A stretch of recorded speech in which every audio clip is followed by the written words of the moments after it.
there are tins.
Went to crop. That was good, wasn't it?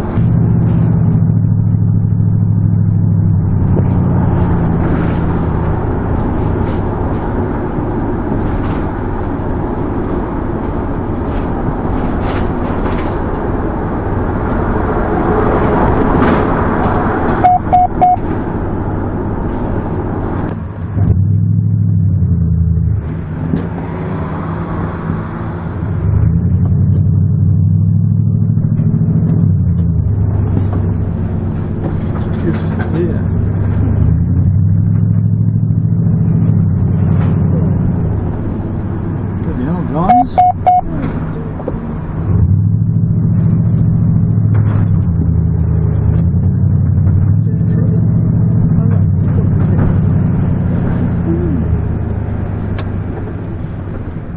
Where does the trailer go?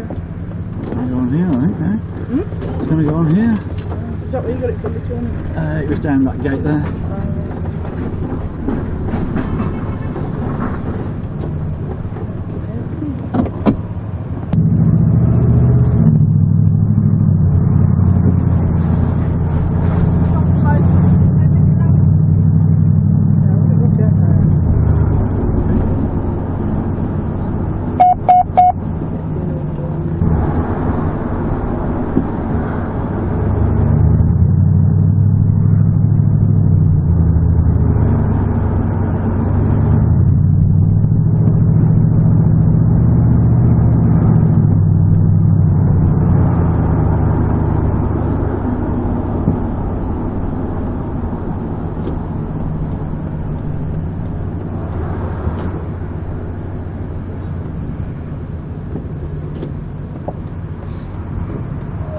Traditional Turkish shave. Oh, look at that one, new dog for hotel and bed.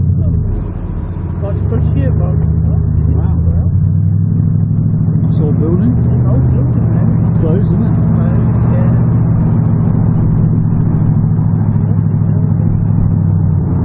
Oh, it's taking us the back Sturchley way through the area where we're going to go. Carthage. Okay. Past Station Road this way. Oh, wow. Recognise it.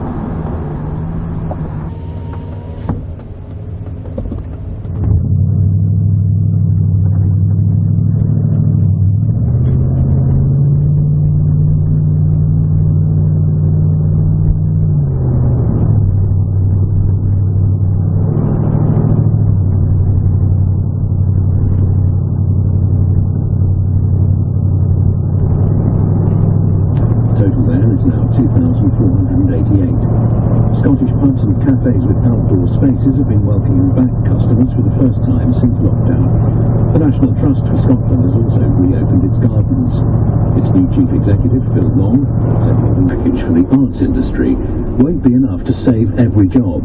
But he said the grants and loans for theatres, galleries and museums would help to preserve what he called the crown jewels.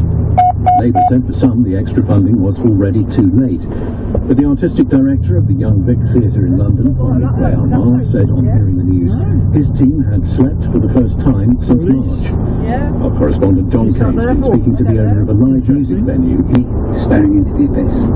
Chris Sharp owns the Fleece, a former Woolmarket. It's been at the heart of Bristol's vibrant music scene since the 1980s. The posters on the wall tell its story. The Killers, Radiohead, that was a Tuesday night for £3. This is why places like this are so important. All those bands played here in front of 300 or 400 people, you know. And then a year later, when they're huge, you go, oh, I wish I'd done the Fleece that night.